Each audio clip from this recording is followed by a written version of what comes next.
Meus amados, paz seja com teu coração.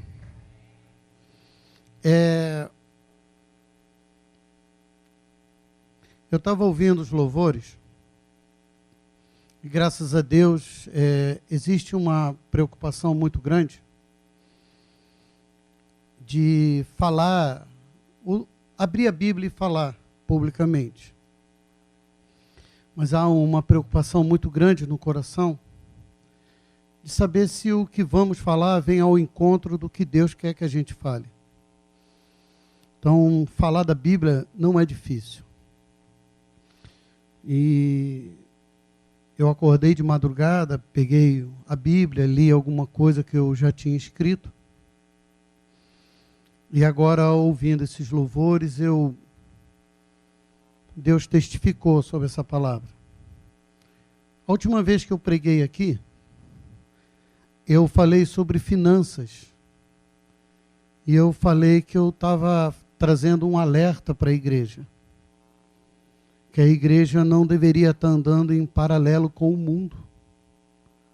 Que nós saímos da era do consumo e entramos na era do pós-consumo. E que hoje mudou-se o estilo de compra. Antes a gente comprava alguma coisa com a percepção de como aquilo me serviria. De como aquilo ia me servir. E hoje a compra é feita, a pessoa faz uma compra e pergunta de como essa coisa vai me representar. Então hoje a maioria das compras são feitas assim de uma forma emocional e não de uma forma sobre necessidade. E hoje eu quero trazer para você uma confirmação daquilo que tu é. Quero trazer uma advertência, porque o que eu vou falar pode estar batendo na tua porta, como também uma repreensão para se você está vivendo nisso. Porque Deus sempre nos dá a oportunidade. Deus sempre nos chama para perto dele. Deus sempre nos chama para a solução de todas as coisas que é ele. Não tem outro caminho.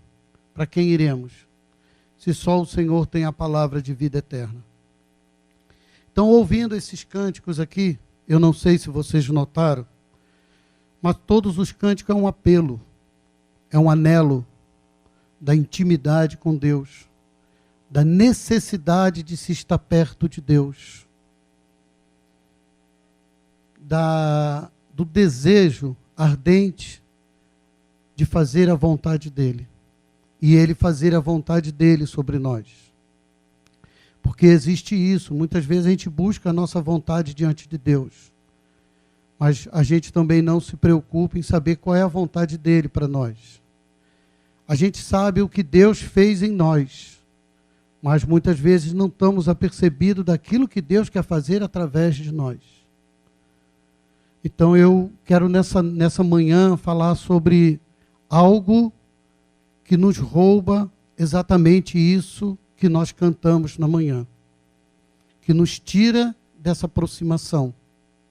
Que nos tira dessa intimidade. E que nos faz simplesmente lembrá-lo somente nesses dias. Então eu pedi que eles cantassem aqui, louvassem a Deus com mais um cântico. Que esse cântico serviria assim como um pano de fundo para aquilo que eu quero falar. Amém? E eu gostaria que você prestasse muita atenção nesse cântico. Mas prestasse muita atenção mesmo. E pudesse se confrontar com esse cântico. Amém? Vamos ler ali, só um trecho. Leva-me à tua glória. Leva-me aos teus rios. Eu quero muito mais de ti. Leva-me aos cativos. Me leva aos oprimidos. Eu vou anunciar o teu amor. Eu vou anunciar o teu perdão. Eu quero ir mais alto. Preciso ir bem mais alto. Leva-me ao teu grande amor. Nós temos, todos nós que estamos aqui, temos um chamado. Temos um depósito. O próprio Deus habita em nós. O próprio Deus nos salvou através do seu Filho Jesus para que salvássemos outros. para que fôssemos aos oprimidos, para que fôssemos aos cativos, para que levássemos o seu perdão, para que levássemos o seu amor. Mas a gente só vai fazer isso se a gente estiver cheio dele. Por isso que há aquele apelo, leva-me mais para perto de ti, eu quero ir mais alto. Então, para atender esse apelo, a gente precisa estar cheio do amor de Deus. A gente precisa estar cheio de Deus. Por quê? Porque é esse amor que o mundo precisa. É esse amor que o teu parente precisa. É esse amor que o teu vizinho precisa. É esse amor que os amigos teus precisam. Mas quanto mais cheio desse amor, mais esse amor a gente vai transmitir. E não vai viver uma vida seca. Não vai viver uma vida sem expressão. Não vamos viver uma vida sem um amor ágape. Um amor que se preocupa com o próximo. E ao conversar com os vários pastores, não é a primeira vez que eu falo isso aqui, a igreja tem vivido uns momentos muito fortes de dispersão. Tem se falado muito sobre distração. E o tempo está passando, nós estamos no meado de março, e daqui a pouco nós estamos em dezembro. Então há uma nuvem pairando que nos leva à inquietação, que nos leva a buscar tudo aquilo que precisamos para nós mesmos. E fugimos daquilo pelo qual fomos salvos, cheios e capacitados. Se você trouxe Bíblia, abre a tua Bíblia no livro de Mateus, capítulo 11, versículo 28. Já é bem conhecido. E o outro apelo que eu quero fazer aqui, meu amado, que eu sempre faço, é sempre uma pergunta. Por que você não traz tua Bíblia? Por que a Bíblia não vem para reunião com você?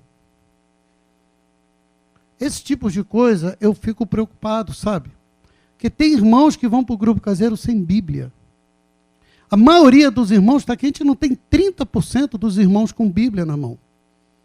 Isso é um sinal de alerta. Porque parece que dá a entender, tá, amado? Por favor, eu não estou julgando. Parece que não há necessidade a Bíblia. Parece que a palavra de Deus já não tem tanta importância assim para ser acompanhada. Está certo que tem os celulares aqui, eu vejo. Mas mesmo assim, se a gente for comparar quem está com Bíblia aberta e celular, não chega a 50%.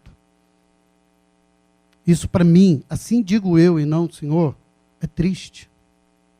Porque vocês precisam conferir o que a gente está falando. Através dessa palavra que você está lendo, ao mesmo tempo que você ouve, Deus pode te revelar muita coisa. A Bíblia, amados. A gente não pode dizer que amamos a Jesus e não amamos a palavra dele e não amamos a igreja dele. João diz que o verbo se fez carne e habitou entre nós. O verbo quer dizer logos, logos quer dizer a palavra. Jesus é a palavra.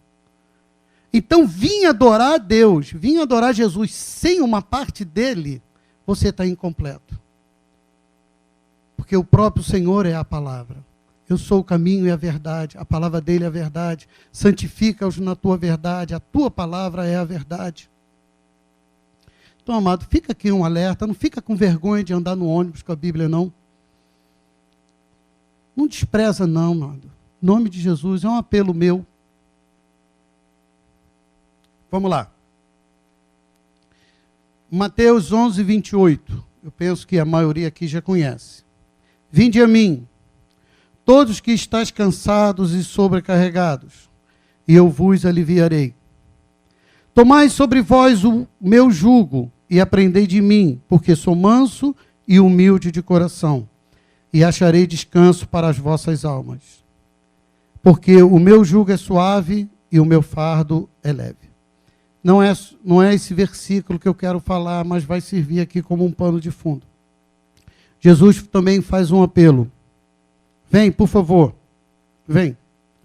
Todos que estão cansados, todos que estão sobrecarregados, vinde a mim, a Jesus Cristo, porque só Ele pode ajudar. Quem é que está cansado, amado? Senão aquele que corre demais, aquele que se atarefa demais, aquele que trabalha demais. Só está cansado quem trabalha muito, quem corre muito, quem anda muito. A tradução de cansado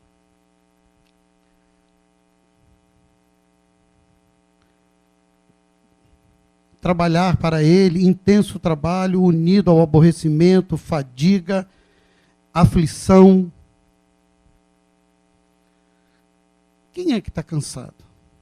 É o agitado, é o inquieto, é o que trabalha muito e produz pouco. Todo cara que é cansado demais, produz pouco e trabalha muito.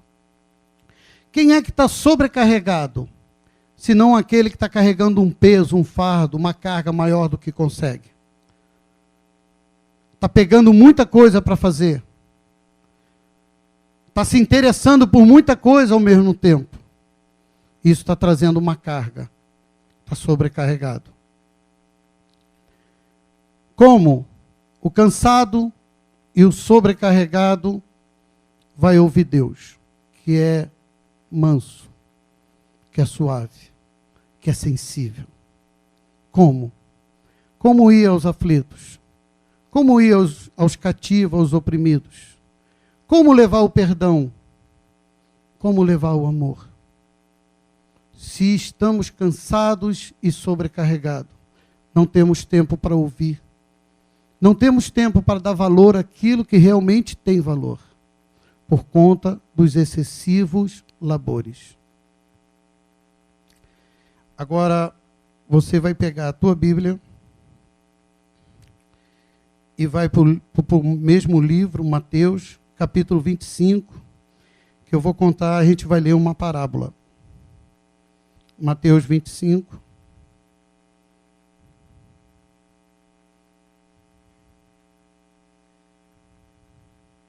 Volta, menino. Também eu penso que a maioria aqui também já conhece essa parábola.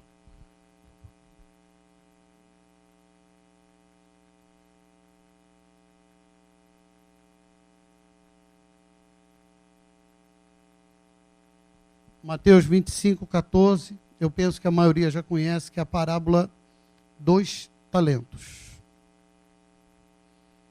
Vamos lá? Tem projeção aí ou não? Não. Aqui ele está falando do reino de Deus, tá, amados? Ele está fazendo uma comparação do reino de Deus. Pois será como um homem que, ausentando-se do país, chamou os seus servos e lhe confiou os seus bens. A um deu 5 talentos, a outro 2 e a outro 1, cada um segundo a sua própria capacidade. E então partiu. O que recebera 5 talentos saiu imediatamente a negociar com eles e ganhou outros 5. Do mesmo modo, o que recebera 2 ganhou outros 2. Mas o que recebera 1, saindo, abriu uma cova e escondeu o dinheiro do seu senhor. Depois de muito tempo, voltou o senhor daqueles servos e ajustou contas com eles. Então, aproximando-os os que recebera 5 talentos, entregou outros 5, dizendo: Senhor, confiaste-me 5 talentos, eis aqui outros 5 que ganhei. Disse-lhe o Senhor: muito bem, servo bom e fiel, foste fiel no pouco, e sobre muito te colocarei. Entra no gozo do teu Senhor. E aproximando-se também o que recebera 2 talentos, disse: Senhor, 2 talentos me confiastes. Aqui tens outros 2 que ganhei. Disse-lhe o Senhor: muito bem, servo bom e fiel, foste fiel no pouco, e sobre muito te colocarei. Entra no gozo do teu Senhor. Chegando por fim o que recebera 1 talento, disse: Senhor, sabendo que és homem severo, que ceifa aonde não semeaste e ajunta onde não espalhaste? Receioso, escondi o teu talento. Aqui tens o que é teu. Respondeu-lhe, porém, o Senhor: servo mau e negligente. Sabias que ceifo aonde não semeei e ajunto aonde não espalhei? Cumpria, portanto, que entregasses o meu dinheiro aos banqueiros, e eu, ao voltar, receberia com juros o que é meu. Tirai-lhe, pois, o talento e dai-o ao que tem 10, porque todo o que tem se lhe dará, e terá em abundância. Mas o que não tem, até o que tem lhe será tirado. E o servo inútil, lançai-o para fora, nas trevas, ali haverá choro e ranger de dentes. Agora eu vou falar sobre cada servo desse.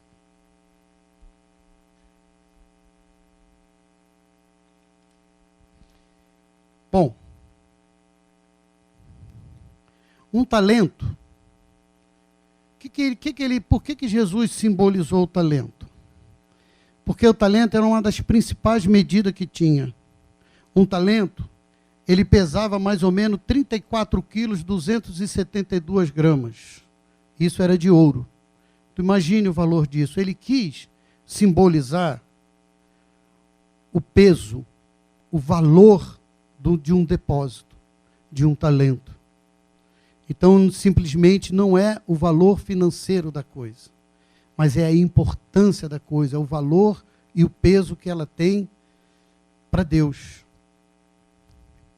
Quando ele falou de acordo com a capacidade de cada um, capacidade é aptidão legal para determinados atos.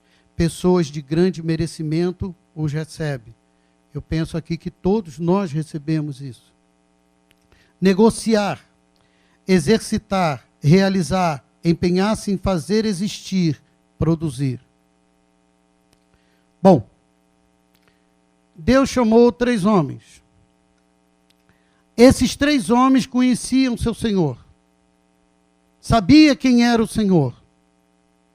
Não havia nenhuma surpresa ali. Deus os conhecia e eles conheciam o Senhor. E Deus sabia da capacidade que cada um tinha. E não fez nada além do que algum deles pudesse fazer. A um deu 5, a outro deu 2, a outro deu 1, de acordo com a sua capacidade. E eles certamente receberam uma explicação do que deveriam fazer. Só que 2 deles largaram tudo o que estavam fazendo e saíram a obedecer o Senhor. E negociaram o talento e duplicaram aquele talento que Deus deu a eles. Foi duplicado. Por quê, amados? Primeiro, esses 2 homens, tinham clareza, revelação de quem era o Senhor, de quem estava falando. Eles tinham uma clareza daquilo que eles receberam na mão deles, da importância daquilo. Então eles largaram tudo que era relativo e se empenharam em fazer aquilo que era primário. Primeiro, foi a obediência. Segundo, a honra de ser chamado pelo Senhor. A honra de receber algo do Senhor para negociar, porque ele poderia não ter sido chamado.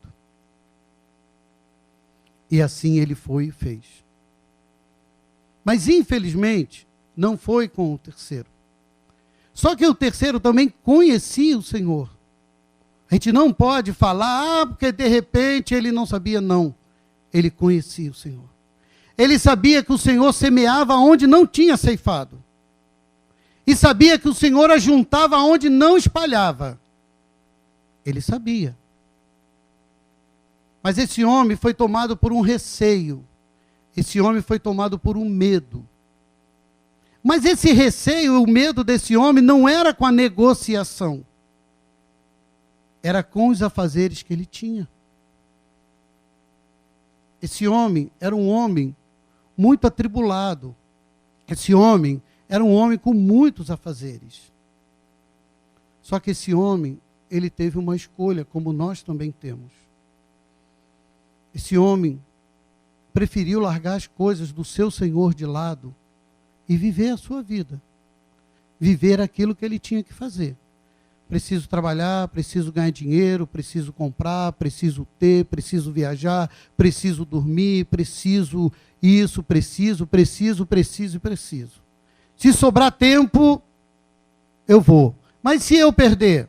Então ele preferiu esconder e, no mínimo, devolver o que recebeu. Eu fico pensando assim. Você já pensou? Aqui, alguém acha que não vai morrer? Amém. Todos nós vamos morrer.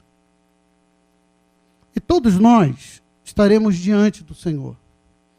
O livro de Hebreus, no capítulo 4, se eu não me engano, versículo 13, ele diz assim: todas as coisas. O que são todas? Todas as coisas estão patentes aos olhos daquele pelo qual vamos prestar conta. Então, amado, uma coisa é certa: nós vamos prestar conta. E o livro também, nos evangelhos, diz que cada um dará conta das suas obras, quer sejam boas, quer sejam más. Então, qual é o meu desejo em falar isso? É trazer um alerta. Eu tenho a certeza, eu creio em Deus, que o que a gente canta é o que está dentro do nosso coração. Eu não duvido do teu desejo de amar a Deus, de fazer a vontade de Deus, de ser cheio de Deus.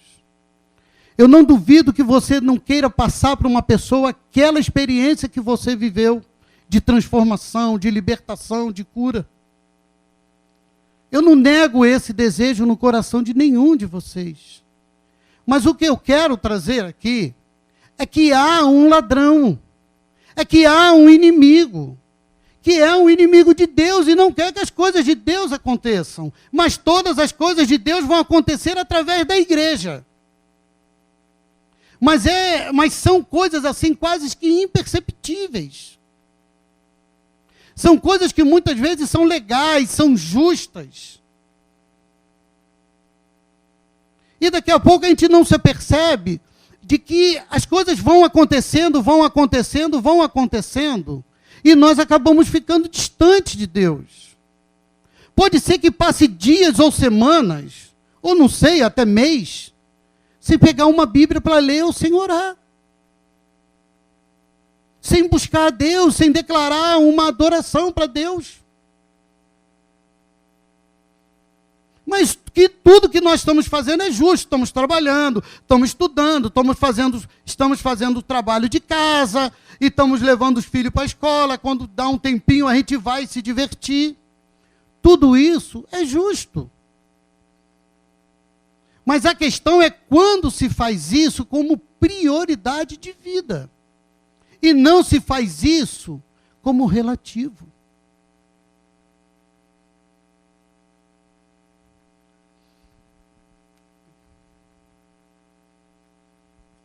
A nossa relação com Deus determina o nosso agir.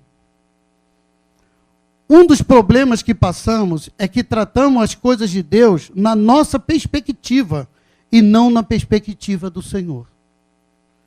Ir aos cativos, os oprimidos, aos enfermos, aos presos. Muitas vezes a gente trata, não, isso aí tem gente para fazer isso. Isso daí... Entendeu? Então a gente trata as coisas de Deus na nossa perspectiva. A gente faz uma autoanálise das coisas de Deus segundo o nosso entendimento, e vivemos aquilo que analisamos e decidimos. Mas a coisa não é assim. Uma vez eu ouvi um pastor falar que a distância entre o céu e o inferno são 41 centímetros. É o que está no entendimento até descer para a revelação no coração. Não se vive de entendimento. O cristão vive-se de revelação. Mesmo que não se entenda aquilo, mas está escrito, por fé eu vou fazer. Está escrito, mesmo que eu não goste disso, eu vou lá perdoar. O meu justo viverá por fé. Amado, dá uma cotovelada aí bem doce assim no teu irmão. Fala assim, vigia, varão. Ih, rapaz, tem tanta gente dormindo assim, é? Caramba!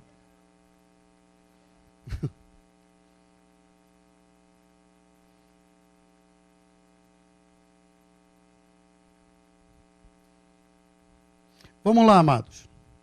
Quando do encontro com seu Senhor, ele chamou seus servos para prestarem conta conforme os que lhe fora confiado. Então a você foi confiado. Uns têm um dom de música, outros têm um dom de socorro, misericórdia, outros têm um profeta, evangelista, pastores e mestre. Cada um de nós tem uma aptidão natural que Deus dá.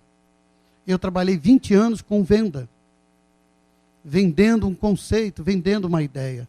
Tem outros, eu detesto o trabalho de escritório. Tem outros que amam o trabalho de escritório e detestam andar na rua. É a aptidão de cada um para que todas as coisas aconteçam. Por isso tem um que vai e evangeliza, tem outro que intercede, tem outro que ensina, tem outro que pastoreia, e assim o corpo de Deus. O corpo é edificado. Porque quando Paulo fala que o mesmo que desceu, o mesmo que subiu e distribuiu dons aos homens, e ele fala que deu uns para apóstolos, profetas, evangelistas, pastores e mestres, a fim da edificação do corpo. Então, o dom que você tem, o talento que nós temos, é para a edificação do corpo. Aqui tem algumas pessoas que foram convidadas. Algum tem essa graça de convidar.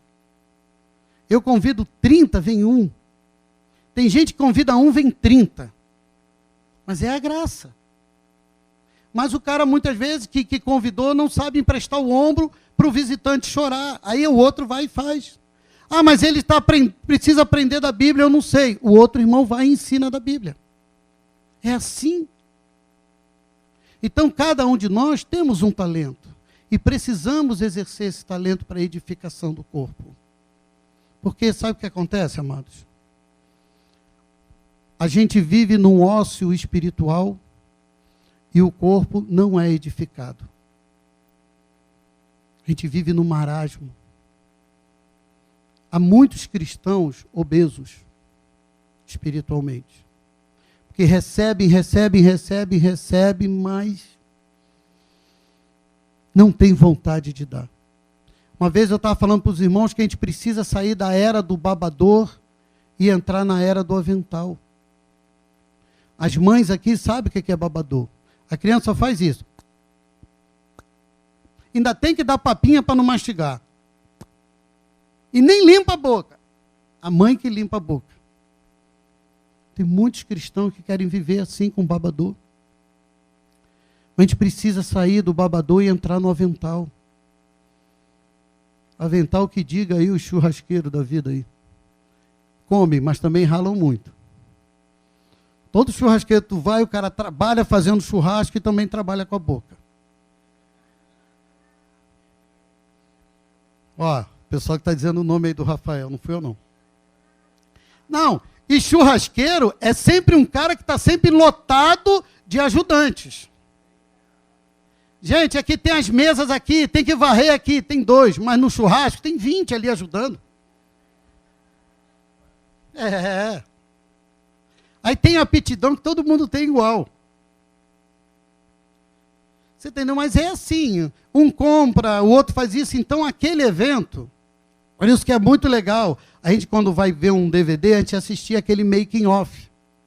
Porque todo mundo vê o show, mas ninguém vê o que aconteceu para que aquele show acontecesse. Teve um que pegou peso, o outro dirigiu, o outro instalou, o outro... É uma coisa muito impressionante isso. Então, cada um de nós tem um talento. E o corpo de Cristo precisa do teu talento. O que você tem, ninguém tem, só você tem. Mas existe alguém que não quer que você tenha a revelação dessa graça que está sobre você. Agora, para a gente caminhar aqui, vamos ver algumas coisas do servo bom. Eu, amados, eu luto, porque o anelo da minha vida, a razão da minha vida, é ouvir uma frase. Entra, bendito do meu Pai, para o gozo do seu Senhor. Isso Meu Deus do céu. Isso é uma coisa que eu clamo a Deus todos os dias. Clamo a Deus, eu sonho, anelo em ouvir essa voz, ouvir essa frase. Porque eu sei que eu corro o risco de não ouvir isso. Eu sei que eu corro o risco. Vamos lá. Fiel, servo bom e fiel. Bom, honesto, honrado, útil, retidão de coração.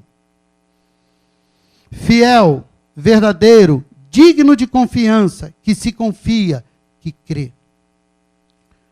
Gozo, pessoas que são prazer de alguém, causa ou ocasião de alegria, alegria recebida. Vocês se lembram de Neemias 8:10? A alegria do Senhor,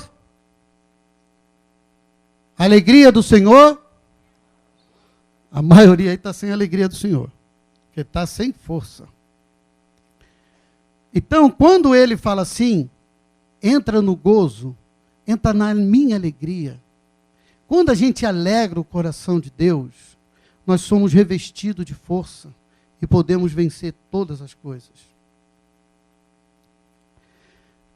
A verdade é que a nossa salvação acaba correndo riscos quando não damos prioridade àquilo que Deus ordenou.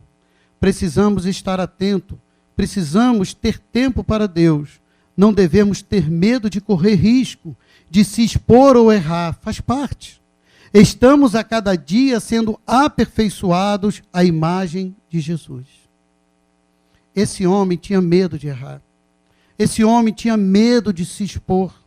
Esse homem tinha receio de que alguém pudesse falar alguma coisa dele. Amados, quem há de perfeito entre nós? As pessoas que são mais chegadas a mim e ao Cidinho sabem o número de micos que a gente paga. Erros que a gente comete, pecado que a gente comete, está sempre sendo corrigido, amado pelos irmãos. Pô, você falou isso, mas não cabia. Poxa, entendeu? A gente está sempre sendo ajudado. Não há ninguém perfeito.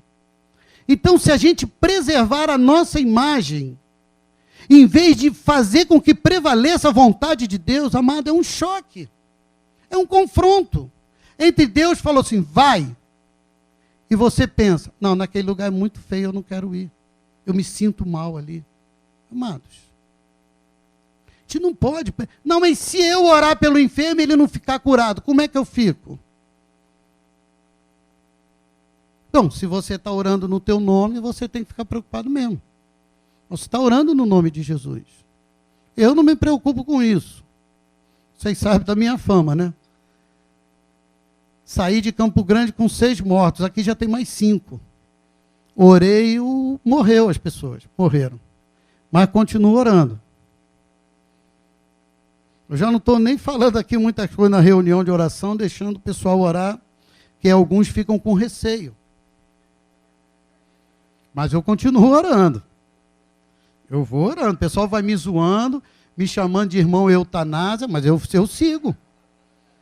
Eu sigo, eu vou orando. Ó, desses 11, 10 foi para o Senhor, tá? Só tinha um que era o filho da perdição, mas...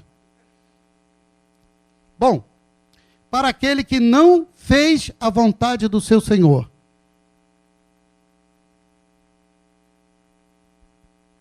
Receoso. Ter medo.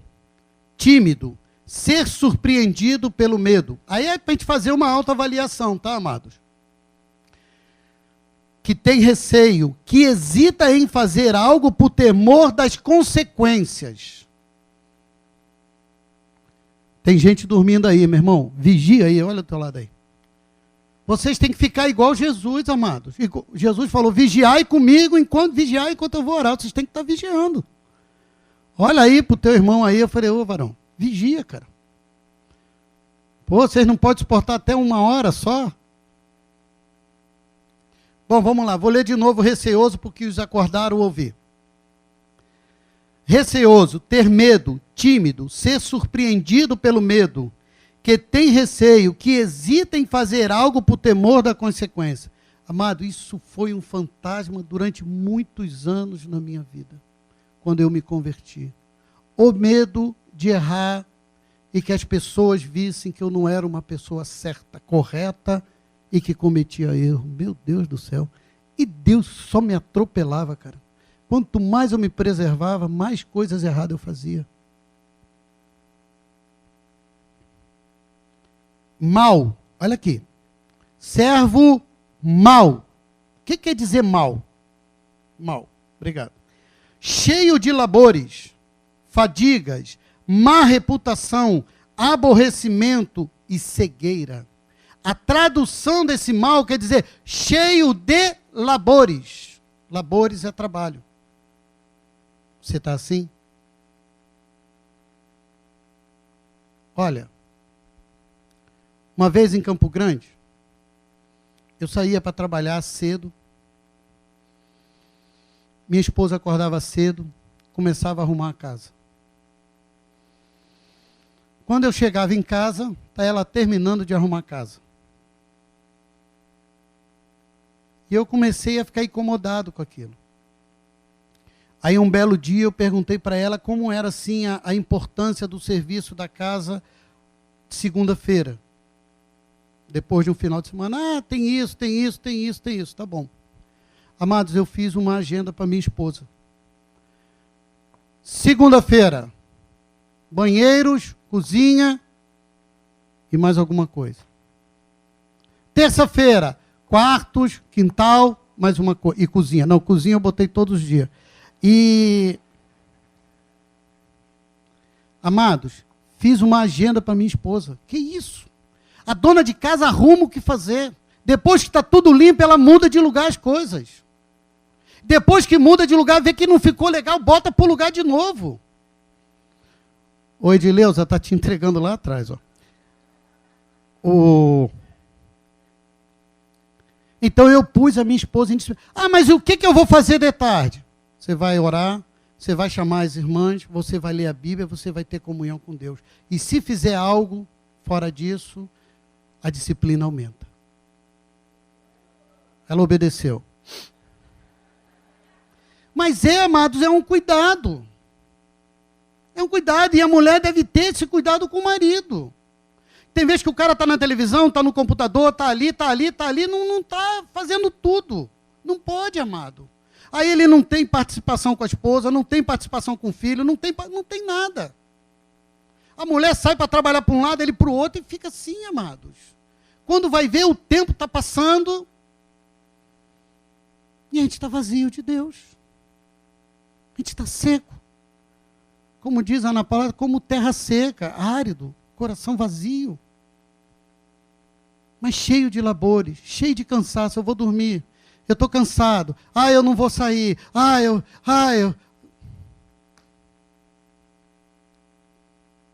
Negligente, relutante, demora, lento, indolente, sem iniciativa.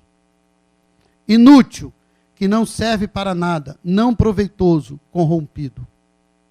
Olha as características desse homem, meu amado. São 5. Receoso, mau, negligente e inútil. Não serve para nada. A gente pode ter uma situação dessa só, amado. A gente pode ser receoso, a gente pode ser mau, a gente pode ser negligente, como a gente pode ser inútil. Como ir aos cativos, aos oprimidos, levar o amor, levar o perdão. Como? Agora, muitas vezes, amado, o que a gente busca é o nosso conforto. Muitas vezes o que a gente busca é uma satisfação da alma e do corpo. Muitas vezes o que a gente busca é ar-condicionado, é TV a cabo, é shopping, compras, comunhões, justiças, direitos. Muitas vezes o que a gente busca é isso. E o Senhor, longe. Aí vem os conflitos. Os problemas, bate a porta. E aí, como resolver um problema? Se eu estou cheio de trabalho, cheio de labor e vazio de Deus, que solução eu vou dar para isso? É por isso que a gente vê muitas crises, amados. Crise com coisas bobas. Mas a pessoa está vazia de Deus, não tem respostas. não tem soluções. É raciocínio. Aí começam as brigas. Tem vezes que a gente vai na casa de um casal, de uma família, quando vê aquelas coisas, dá vontade de ir embora. Levantar e ir embora. Pessoa carnal. Pessoa cheia de si e vazia de Deus. Probleminha assim, um copo largado do lado da televisão. Pronto. Só isso. Só isso. Um sapato na sala.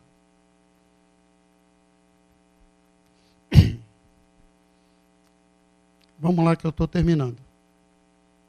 Vocês se lembram, quando no Evangelho de João 17, fala assim: Pai, eu não peço que os tire desse mundo, mas que os livre do mal. Apesar de ser um mal com L, não está falando do diabo, está falando disso. Labor, fadiga, correria. Ele está pedindo que Deus livre os discípulos do curso desse mundo. Porque do diabo ele já estava livrando. Então ele pediu porque os discípulos precisam estar concentrados naquilo que eles precisavam fazer. Então ele pediu a Deus, Deus livra ele dessa agitação, dessa correria desse mundo. Desse sistema corrompido desse mundo. Vocês se lembram de Marta e Maria em Lucas 10? A própria Marta chamou Jesus para dentro da casa dela. Ela mesma chamou. A mulher trabalhadora. Eu já ouvi falar de um pastor que diz que Marta tinha uma intimidade muito grande com Jesus. Porque Maria, quando viu Jesus, reconheceu que Jesus era o Filho de Deus. O Verbo encarnado. E ela viu uma oportunidade única na vida dela e se quedou aos pés de Jesus e ficou ali todo o tempo. E Marta queria servir Jesus. Ela chegou para Jesus: Ô mestre, tu não se incomoda não? Eu estou aqui ralando aqui o tempo todo e minha irmã sentadinha aí, bonita. Ordena que ela venha me ajudar.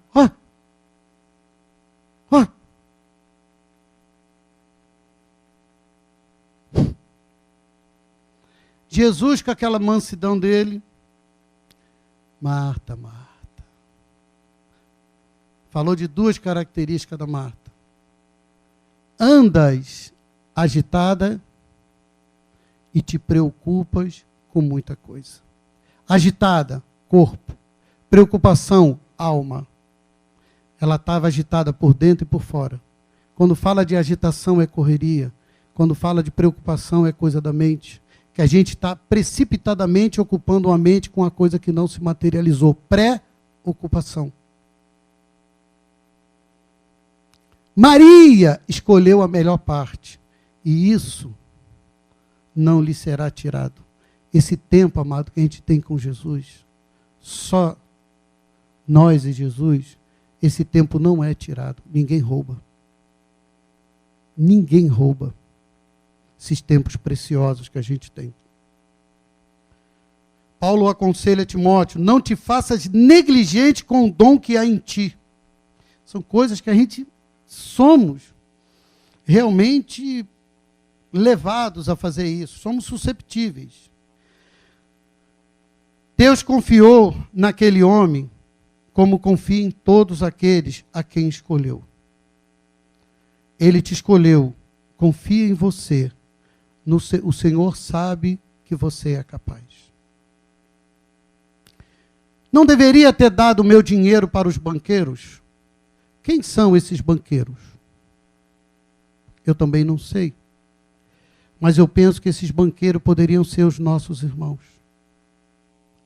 A gente pedir um socorro ao irmão e falar de algo que está passando ou de algo que não está conseguindo fazer. Mas a gente prefere se fechar, se guardar e não abrir a boca e falar nada para ninguém, se preservando. que eu quero terminar com vocês, amados. Não sei se é um pedido, se é um apelo, se é uma advertência. Volte para a palavra de Deus. Volte para Deus. Volte para a oração. Volte para a comunhão dos santos. Se estamos sem direção, sem saber o que fazer, é porque estamos longe de Deus. Porque Ele é o caminho. Ele é a verdade, é a vida. Eu não sei como é que está a tua vida. Eu estou falando, mas estou falando para mim também. Porque eu sou aquele homem que consigo subir no monte, não ouvir nada, mas ouvir muito barulho dentro de mim. Eu sou um homem que também luto com essas coisas. Mas eu não dou mole. Então o que eu quero te dizer? O Senhor ainda não voltou. Há tempo de nos avaliarmos e nos arrependermos se estivermos negligenciando. Ainda há tempo. Tem muita gente que está esperando por você. Tem muita gente que está esperando ouvir o perdão de Deus, que está vivendo cheio de culpa e de acusação. Tem muita gente que está esperando a imposição das tuas mãos sobre a cabeça dele. Tem muita gente esperando que você diga que tem alguém que ama aquela pessoa. Tem muita gente esperando por você. E as pessoas que vocês têm contato, eu não tenho e ninguém tem, só você tem. A graça e o dom que Deus te deu não deu para ninguém, é único, é como se fosse a tua digital. Você é único. Você é único nesse mundo. E o dom que Deus te deu também. O meu desejo é que nos avaliemos. O meu desejo é que sejamos honestos com nós mesmos. E depois sejamos honestos com Deus. É como cantou aqui, ó. Há muito mais do que isso. Há muito mais do que você vive. Há muito mais do que você tem. Há muito mais do que você precisa. Há muito mais. Jesus veio para nos dar vida e vida em abundância. Muito além do que precisamos, acima da média, acima da necessidade. Mas a gente só vai conseguir nele. Porque dele, por meio dele e para ele.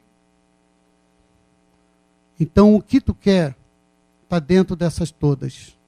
Tem que nascer nele. Tem que crescer por meio dele. E no final é glórias para ele. Eu quero voltar àquele versículo. Vamos lá, Flavinho. Pessoal do louvor.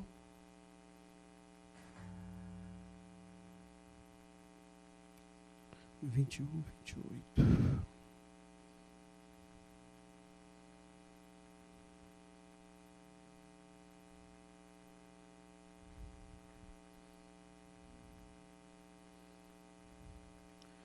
Deixa eu falar uma coisa para você. Olha para mim. Vê se o teu irmão está dormindo. Deixa eu falar uma coisa para você. É sério o que eu quero falar, porque está escrito na Bíblia. Se está escrito, é sério. Vou te contar um caso aqui. Uma parábola. O que vos parece? Estou perguntando para vocês. O que vos parece? Um homem tinha 2 filhos. Chegando-se o primeiro, disse: Filho, vai hoje trabalhar na vinha. Ele respondeu: Sim, Senhor. Porém não foi. Dirigindo-se ao segundo, disse-lhe a mesma coisa, mas este respondeu: Não quero. Depois, arrependido, foi. Qual dos 2 fez a vontade do Pai? Segundo, eu quero deixar essa parábola para você. Se Deus mandou você fazer uma coisa, e você disse que ia fazer e não fez, Senhor, eu vou jejuar. Senhor, eu vou orar. Senhor, eu vou dedicar tempo a Ti. Senhor, eu vou visitar os meus irmãos. E você não fez. Você mentiu para Deus. Você mentiu. Agora, se você disse para Deus, Deus falou, você vai, e você disse, não vou, hoje você pode dizer: Senhor, eu vou sim. O Senhor sempre nos dá a oportunidade. Amém? O que eu quero é deixar claro para você, deixar claro para mim, que existe alguém que veio matar, roubar e destruir. Alguém que é inimigo de Deus. E o que ele quer, simplesmente, é que você se afaste de Deus. Só isso. Ele já realizou o plano dele. A verdadeira vontade do diabo não é que você faça a vontade dele, mas é que você faça a tua vontade. Esse é o alvo do diabo. Que a vontade dele a gente sabe que não vamos fazer, mas a nossa vontade a gente sabe que queremos fazer, e é isso que ele coopera, para que façamos a nossa vontade. E a nossa vontade, ela não é perfeita, nem boa, nem agradável. Você pode ficar de pé em nome de Jesus?